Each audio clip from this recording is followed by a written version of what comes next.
الذين آمنوا وتطمئن قلوبهم بذكر الله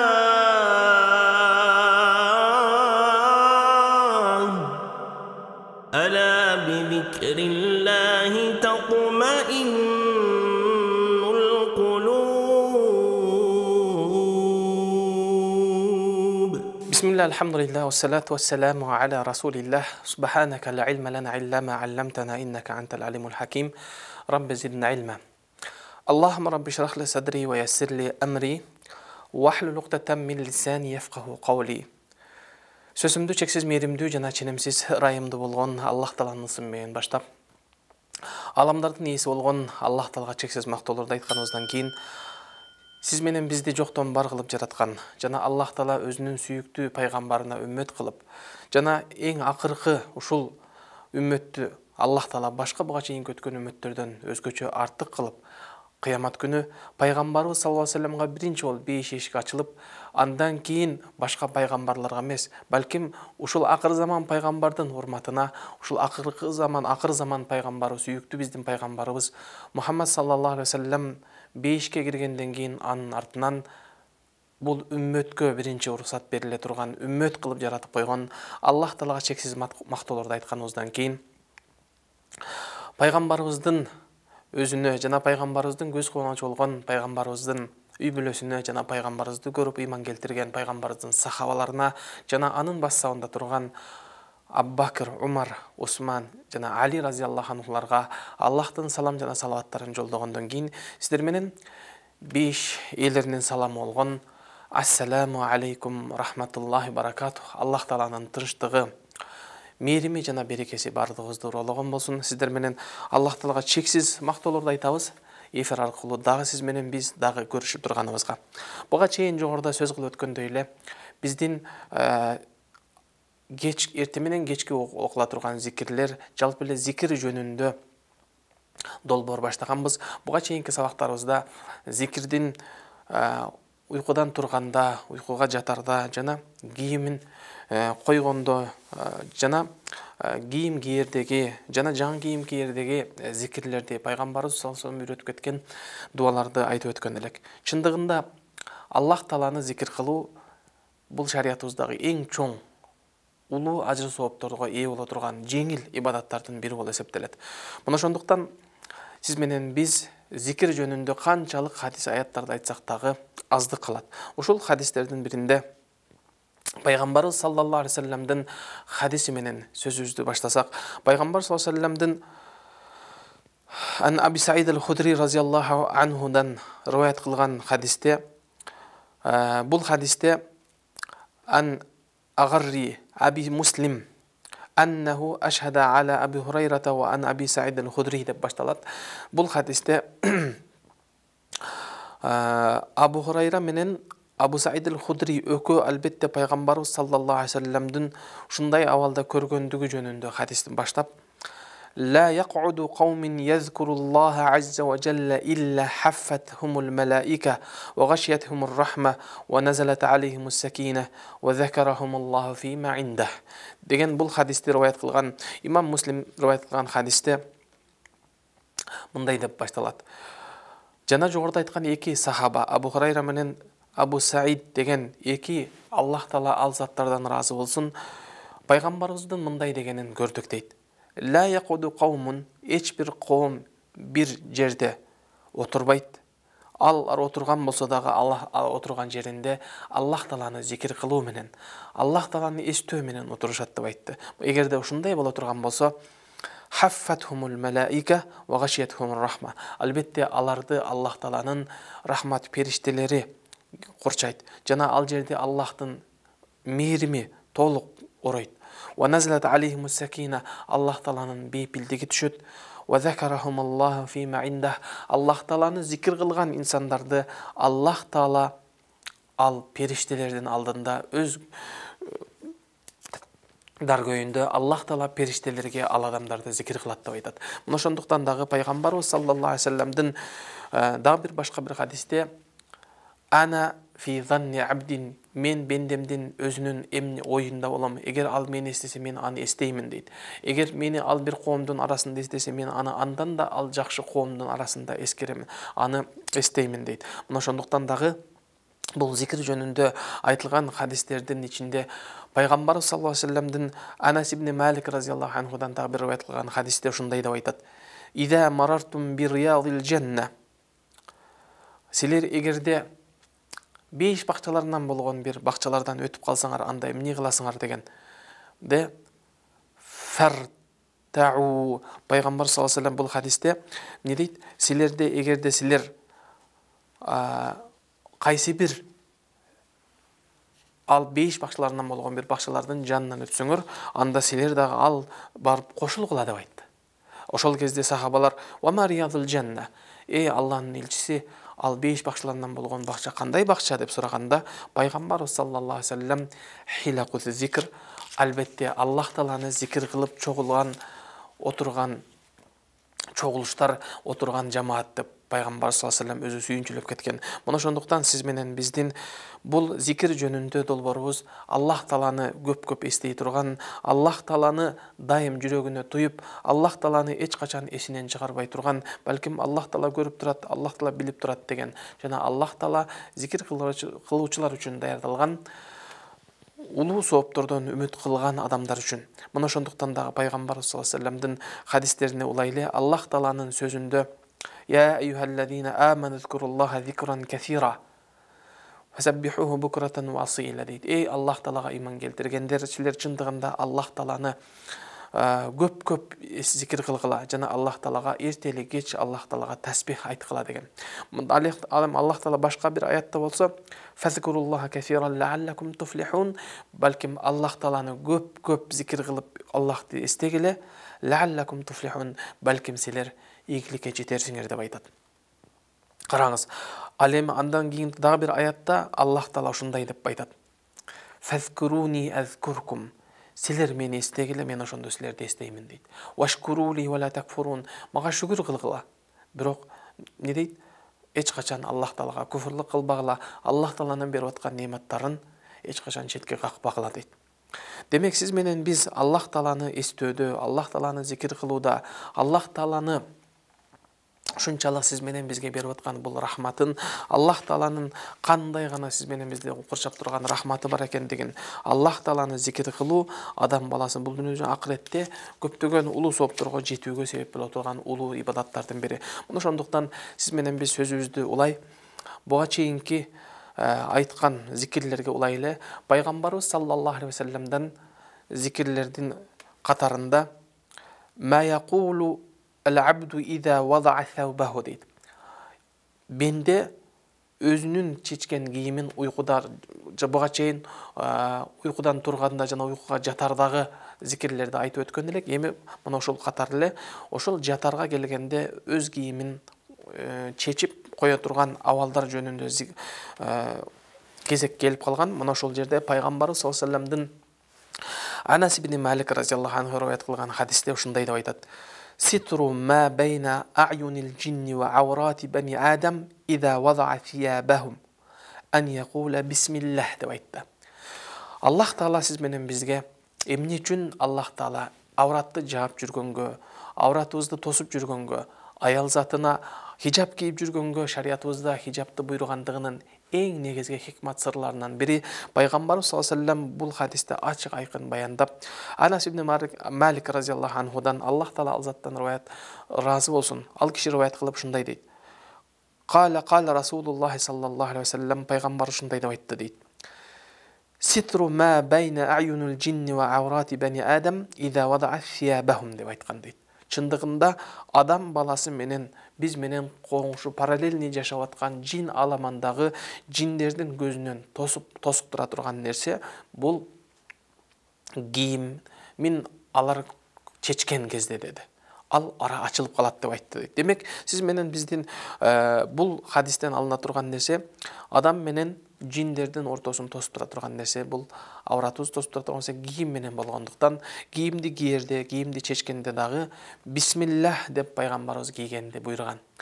Тагыраак айтканда Пайгамбар саллаллаху алейхи вассаламдын бул хадисине ылайык адам, ар бир мусулман адам бисмиллах деп кийимин кийген кезде, бисмиллах деп эгер кийимин чечкен кезде, алар бизди көрүп, бирок биз аларды көрбөй турган бир алам болсо дагы, Аллах таала бисмиллах, Аллахтын зикри менен, Аллахтын аты аталган бул зикир менен жин шайтандардын көзүнөн адам баласы тосулуп калат. Адам баласын биз аларды көрбөгөн сыяктуу, алар дагы бизди көрбөй калат дейт. Ошол эле хадиске улай, ушул эле хадисте ан Али ибн Аби Талиб радиаллаху анхудан риваят кылган, Али радиаллаху анху жеткизген бул хадисте ан Расулуллах саллаллаху алейхи вассалам кал: "Ситру ма байна а'юнул джинни ва аурати бани Адам ида дахала ахадукумул хала ан якула бисмиллах" деп айткан. Пайгамбар саллаллаху ушул эле хадисте Али радиаллаху анху риваят кылып, эгерде силер менен кимдир бирөөңөр ажатканага киргениңерде шайтан менен жин шайтандар менен адамдын ортосун тосуп тура турган нерсе кийимиңерди койгон кезде бисмиллах деп айткыла деди. Демек, сиз менен биз бул Лафти ибн Маджа деген улуу хадис топтогон алымдардын бири хадис топтомунда Али разияллаху анхудан келген риваятта болсо, кала Расулуллах саллаллаху алейхи вассалам: "Ситру ма байнал а'юнил джинни вал аурати бани Адам ида дахалал канифа ан якула бисмиллах" деп айткан риваят келген. Бул деле жогоруда айткан хадистин маанисинин бирдей эле. Эми хадистин башында мындай деп баштады. Демек, бисмиллах, Аллах тааланын аты менен, бисмиллах, Аллах тааланын аты менен деген зикир ушунчалык көп зикир кылынат, ушунчалык көп орунда кайталанган зикир. Бул демек сиз менен бизди тилге ушунчалык жеңил, ал жаттаганга дагы оңой. Бисмиллах деген сөз менен сиз менен биз Аллахтын толук коргонучуна алына турган зикир экендигин эч качан эсибизден чыгарбайлы. Мына ошондуктан сиз менен биздин ата-бабаларыбыз дайым тамак жегенде, тамак ичерде, үйгө киргенде, үйдөн чыкканда, улоосун мингенде айтор ар бир абалында бисмиллахты эсте чыгарган эмес. Бисмиллахны балдарына үйрөткөн, бисмиллахны дайым неберелерине үйрөтүп келген. Мына ошондуктан дагы бул хадисте кийимин койгон кезде дегенде, кийимди адам балким жатар алдында, же болбосо адам кийимин чечкенде дегенде, балким адам баласы ажатканага киргенде, же болбосо душка киргенде, же азыркы учурдагыдай баняга кирген учурларда сөзсүз түрдө бул зикирди окуу зарыл экендиги билинип турат. Мына ошондуктан бул пайгамбарыбыз саллаллаху алейхи вассаламдын кыска гана айтылган сөз менен бирок адам баласы үчүн өтө чоң бир коргонучка, Кудай тааланын тарабынан бериле турган коргонучка ээ болорлугу анык. Мына ошондуктан сиз менен биз бисмиллах деген кийим чечкенде, кийим кийгендеги бисмиллах деген зикирди өзүбүз үйрөнөлү жана өзүбүздөн кичинекей балдарыбызга дагы үйрөтөлү. Чындыгында бисмиллах деген ушундай жеңил гана бир сөз менен адам баласы көптөгөн бир балелерден, көптөгөн бир жаман зыяндуу нерселерден Аллах тааланын коргонучуна кирер, коргонучка Аллахтын коргонучу курчап каларын сезип жашоо керек. Мына ошондуктан дагы бул хадистен алына турган пайдалардан бири исбатул вujudul jinn ва шаятин annahum yattali'una ala bani Adam wa banu Adam la yarawnahum дейт. Чындыгында алар ар кандай абалда бизди көрүп турат, бирок тилекке каршы биз аларды көрө албайбыз. Мына ошондуктан алардын дагы жин аламында алардын да жакшысы бар, жаманы бар, мусулман эмеси бар. Алардын арасында дагы кадимки тентеги бар, бузукусу бар. Мына ошондуктан дайым көзгө көрүнбөгөн душмандан коргонуу үчүн Аллахтын аты аталган зикир бул бисмиллах менен коргонуу экендиги. Мына ошондуктан дагы Аллах таала Кур'ан-ы Каримде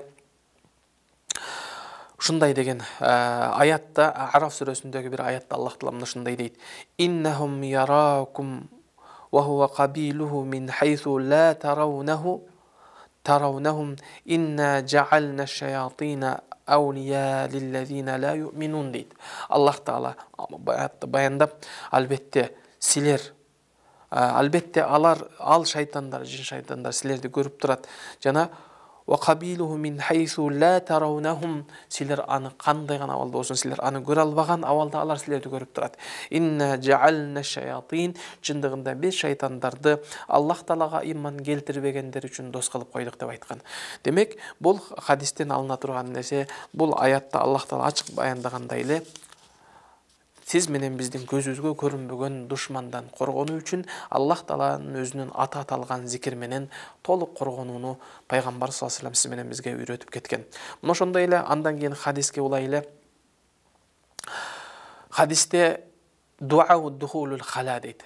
Адам баласының жашоодогу турмушундагы катар менен пайдаланган учурда адам баласы ажатканага кирүү адебин, ажатканага киргендеги зикир жөнүндө сөз башталды. Ал пайгамбар саллаллаху алейхи вассалам андан кийин адабу духулул хала ва дуау духулул хала дегенде адеп ажатканага киргенде дагы мусулман адамдын адеп ахлагы болордугу, анын дагы өзүнүн тарбия болору.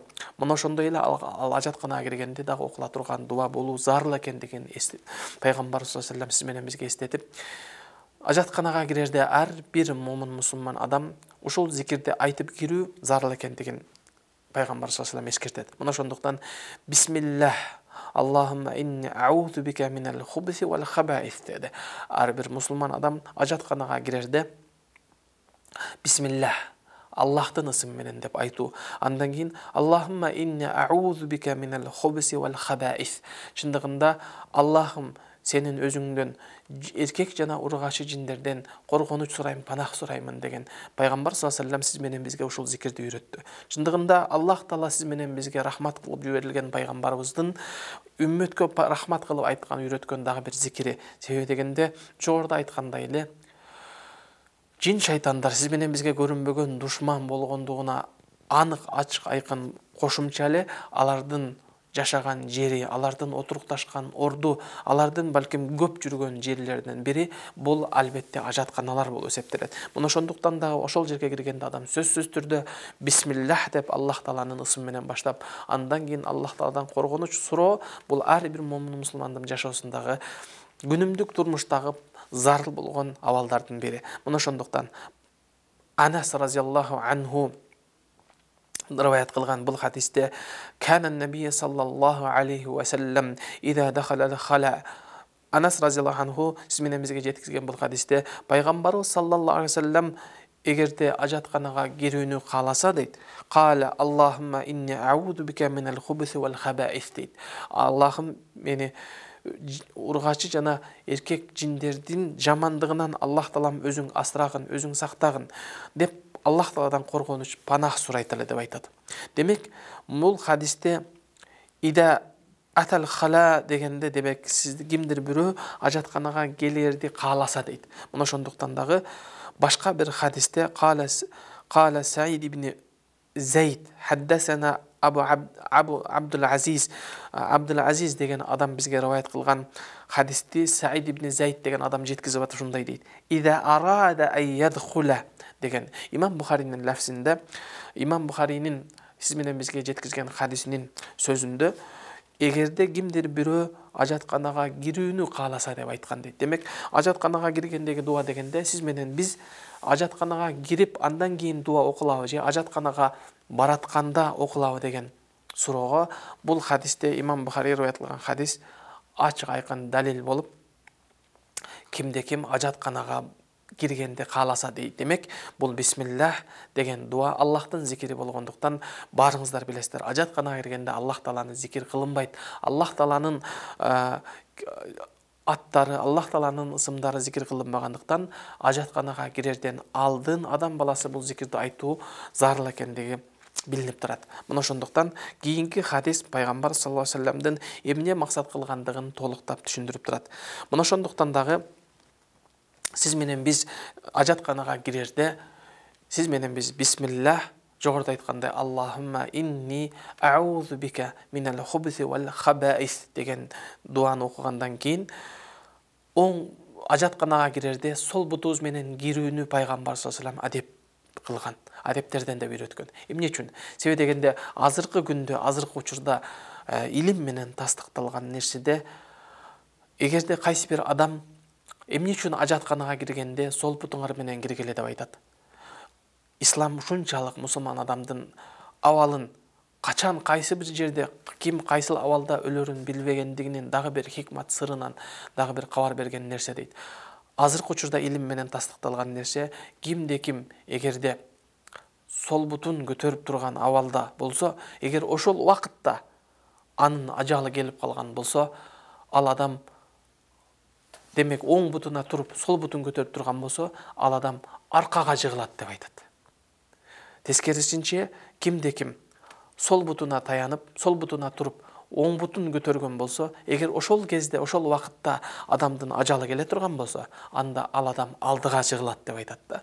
Мына ошондуктан пайгамбарыбыз саллаллаху алейхи вассаламдын ажатканага кирерде, туалетке кирерден алдын эмне үчүн сол бут менен кирүүнү адеп кылгандыгынын дагы бир хикматы, сыры, демек сиз менен биз ошол маалда, ошол кезде адамдын жаны чыкса, балким жаман бир нажас жин шайтандар топтолгон жерде эмес, ал аркага карап берип жыгылгандыгы ал адамдын таза жерге, таза болгон орунда жан берүүсүнө шарт түзөгөндүгү деп айтат. Ал эми сиз менен бизди пайгамбар саллаллаху алейхи вассалам мечитке кирип баратканда, үйгө кирип баратканда дайым оң бут аттап, оң бут менен кирүүнү буйругандыгы, демек сол бутуна таянып оң бутун көтөрүп турган адам алдыга жыгылары. Демек алдыга жыгылган болсо, адам ошол мечитке келгенде, мечиттин ичиндеги жан бергендердин абалында, балким адам эгер ошол учурда, ошол убакытта ажал келип калса, адам балким көчөдө эмес, өзүнүн үйүндөгү болгон абалында жан берүүгө бир шарт түзө тургандыгы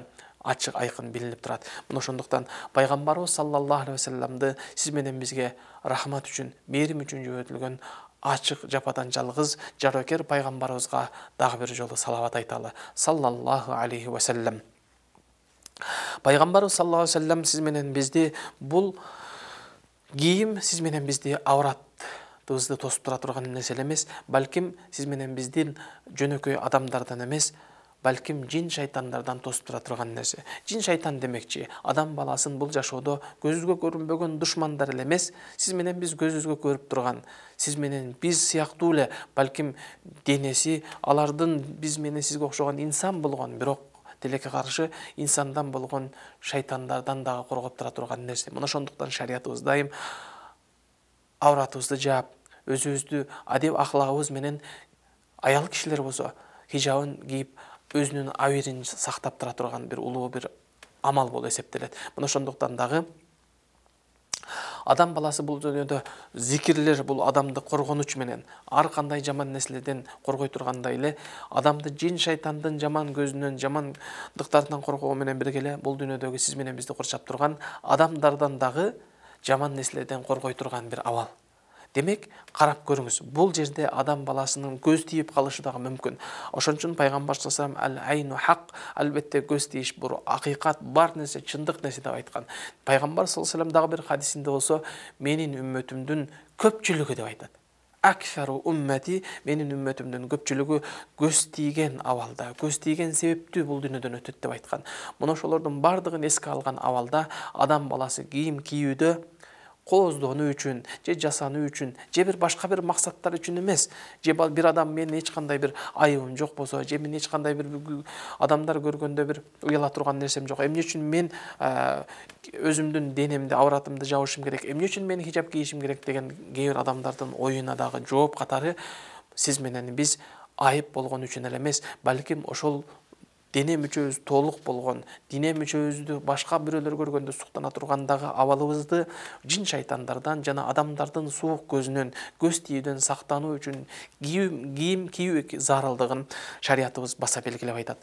Мына ошондуктан кийим кийген кезде адам баласы бул дүйнөдө көз тийүүдөн дагы сактана турган, көз тийүүдөн дагы адам баласын коргоп тура турган нерсе. Мына ошондуктан сиз менен биз пайгамбарыбыздын ар бир кылган амалы сиз менен биздин пайдабыз үчүн, сиз менен биздин бул жашоодогу колдонгон нерселерден Аллах Тааладан коргонуч сурай турган зикирлер болуп эсептелет. Мына ошондуктан бул зикирди бисмиллах жогоруда айткандай эле Аллах Тааланын ысымы менен, Аллах Тааланын ысымы менен бисмиллах деп сөзмө-сөз которгонубузда Аллах Тааланын ысымы менен абдау бисмиллах, Аллах Тааланын ысымы менен баштаймын, акра бисмиллах, Аллах Тааланын ысымы менен баштаймын деп эмнени максат кылган болсок, ошол нерсе назарга тутулат, ошол нерсе эске алынат.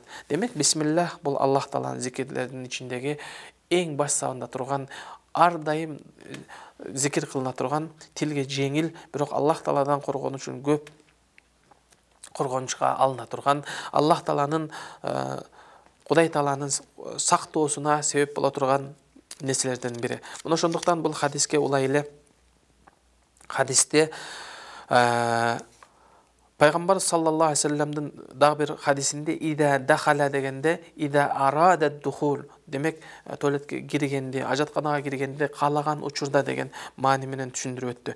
Ал эми дагы бир пайгамбар саллаллаху алейхи вассаламдын ошол жогорудагы хадистерине улай эле хадистерде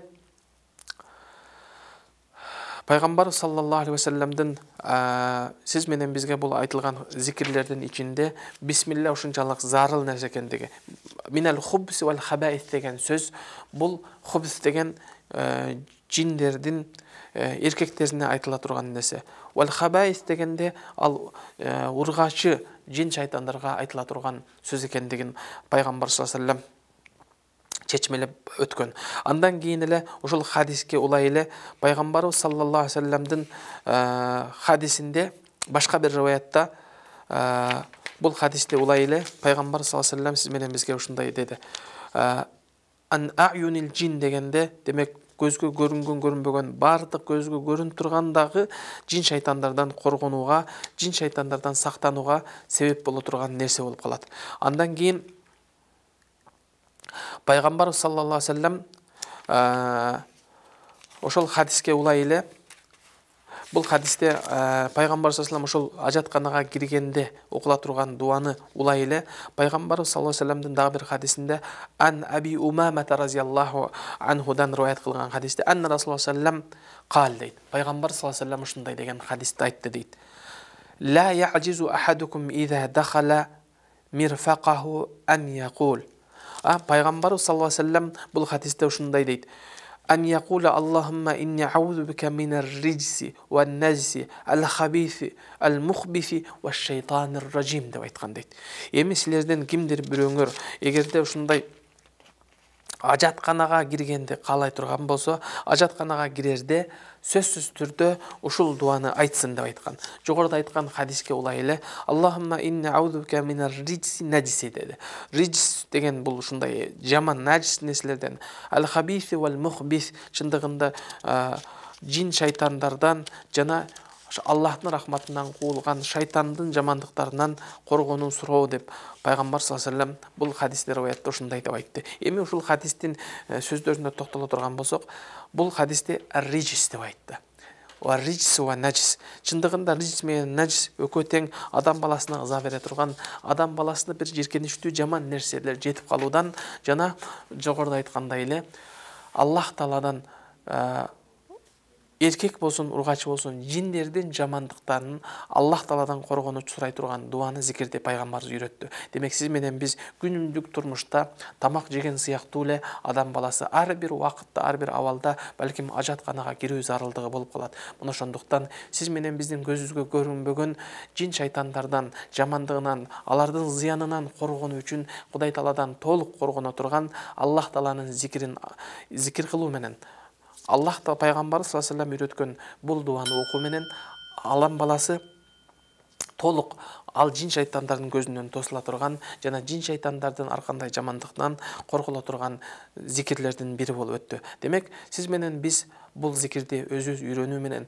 өзүбүз жакындарыбызга, балдарыбызга жана башка адамдарга үйрөнүү зарыл болуп эсептелет. Мына ошондуктан азыркы учурда көпчүлүк жакындарыбыз, балким туугандарыбыздын ушул ар кандай бир көз тийген сыяктуу, же ар кандай бир жин илешкендиги сыяктуу, же көзүнө көрүнүп, же кулагына ар кандай нерселер угулган бир оорулар менен чалдыккан абалдар көп кездешип жатат. Бунун бардыгы сиз менен биз балким жеңил санаган, балким күнүмдүк турмушта улам кирип пайдаланып турган ажатканаларга киргенде, жаман нажас жерлерге киргенде коргонучубуздун жоктугунан, балким коргонучубуздун Аллах Тааланы зикир кылбагандыктан мына ушундай ар кандай бир жаман нерселерге кириптер болуп, жаман нерселерге дуушар болгондуктан сиз менен биз пайгамбарыбыздын бул зикирлерин үйрөнүү менен, бул зикирлерди башкаларга үйрөтүү менен балким ар кандай ооруларды, зыянды алдын алууга өбөлгө түзө турган нерсе. Мына ошондуктан Аллах Тааладан Пайгамбар саллаллаху алейхи вассаламдын үйрөткөн ар бир зикирин эске алалы.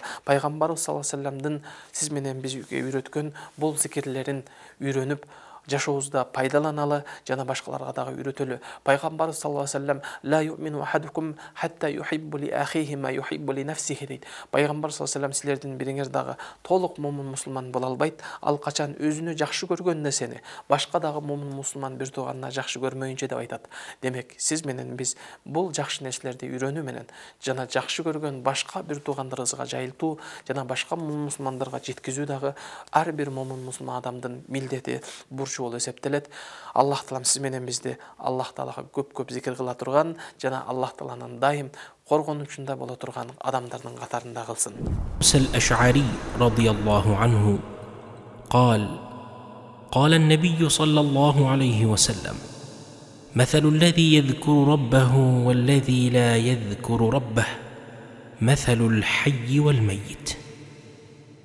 وفي رواية مثل البيت الذي يذكر الله فيه والبيت الذي لا يذكر الله فيه مثل الحي والميت.